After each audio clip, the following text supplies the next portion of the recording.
influencing state legislatures and halls of Congress. And there are fundamentalist Christians hard at work today to persuade Americans that Christianity somehow transcends religion, so that it's okay to subvert the Constitution.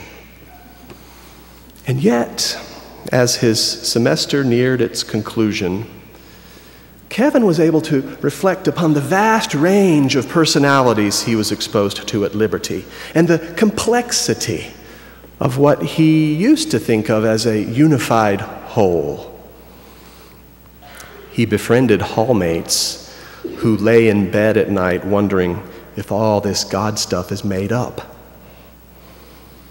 He counseled with a conservative evangelical pastor at Liberty who told him that being a Christian is more about doubt than dogma.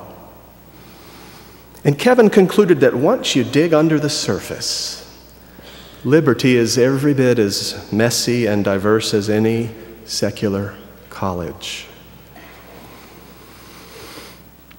Kevin's story reminds me of the importance of exposure to the other.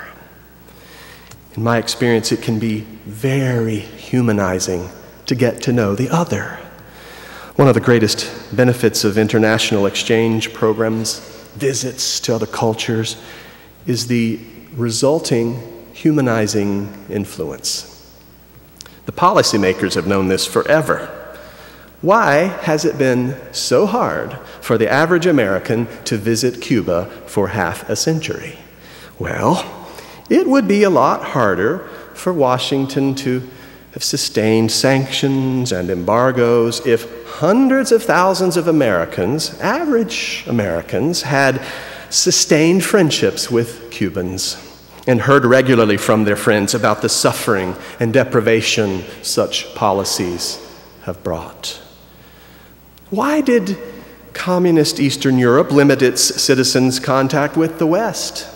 They knew that it's easier to demonize the unknown other. So the less their citizens knew about the West, the easier it was to demonize us. Oh, and the Western governments relied upon the same principles to demonize the Eastern Bloc. Today, the government of China routinely restricts the flow of people and information into and out of that land for fear that things could get a little too friendly between foreign cultures. Then it would be a lot harder to justify military spending and saber rattling. It can be a mean, mean world out there. Many people and institutions seem to be stuck in a suspended state of development as they desperately obsess about the other and set out to be in opposition to and even to demonize the other. Listening to Netanyahu and Ahmadinejad posturing in the UN General Assembly this week, demonizing each other's countries and cultures with broad brushstrokes, and at least one actual red pen stroke, I fantasized what it might be like if our whole planet were to come under an external threat, maybe by some alien force from space, and we citizens of Earth were to respond by breaking down our self-made barriers so that the likes of Iran and Israel would actually unite in purpose, recognize their interdependence, and ally themselves against a common threat to our humanity instead of demonizing one another. I know it sounds like the plot from a B-movie, a sci-fi flick, but I'm looking for any glimmer of hope to help bridge the God divide. The God divide, the God wars are real. There's a whole movement in our nation dedicated to eroding secular values in government and replacing them with some version of evangelical Christian values. And just this week, I read a report outlining the way large sectors of evangelical Christianity in America are serving as a greenhouse for growing Islamophobia. A recent email chain falsely claimed that Egyptian Christians have been crucified by members of the Muslim Brotherhood. The abuses aren't limited to any single faith group or region. Just this month, irresponsible Muslim media outlets misused that abhorrent 13-minute amateur quality video produced by a fringe Christian group to create a disgusting caricature of all Christians in Muslim minds. In the God Wars, evangelical Christians claim that their religious identity is under assault by Sharia law and the liberal media and the humanists, when in fact, evangelical religious identity is most threatened by evangelicals themselves who promote hate camouflaged as piety. Our politicians in Washington have not set a very wholesome example for the rest of us. I hear that Washington is in a sad state of affairs.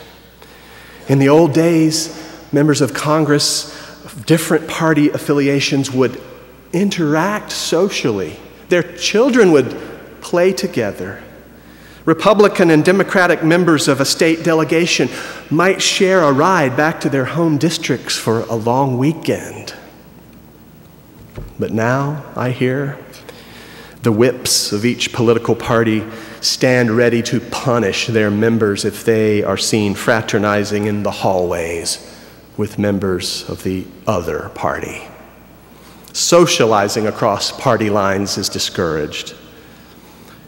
I hear that it took weeks of tense negotiations for President Obama and Republican House Speaker John Boehner's 18 holes of golf to come to fruition last summer. The polarization has gotten so bad that there are frequent media reports of members of Congress who are just throwing in the towel, choosing not to run again. Just let somebody else do it, they say. The problem is, no one else will do it with greater openness to bipartisanship once they quit. I would argue that it's better to stay in the conversation. I really loved what Peter Yarrow of Peter, Paul, and Mary said Thursday evening from these chancel steps. He led the audience to sing a song together, and then he postulated that if members of Congress would begin each session by singing to one another, first, he believes that it would affect the laws and policies legislated, but mainly, he knows it would improve the tone of the discourse. It's a lot harder to demonize the other as you're looking into each other's eyes and singing. Bringing the focus a little closer to home here in West Michigan, I would ask, how do you and I experience the other? Sometimes without consciously realizing it, we construct our lives so that encounters with the other are minimized.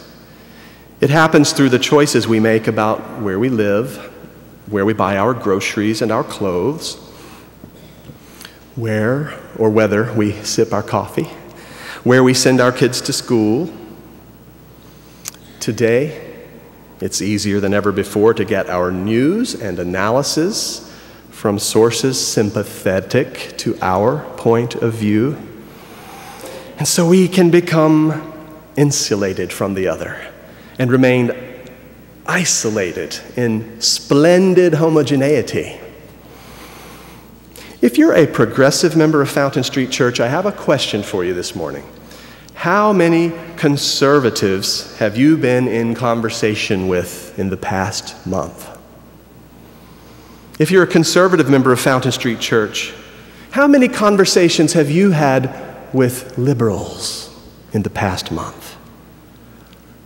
If we are to bridge the God divide, it's going to require intentionality on our parts. Perhaps when a conservative Christian gets to know a progressive a little better, she'll find it harder to lump all liberals together and demonize them.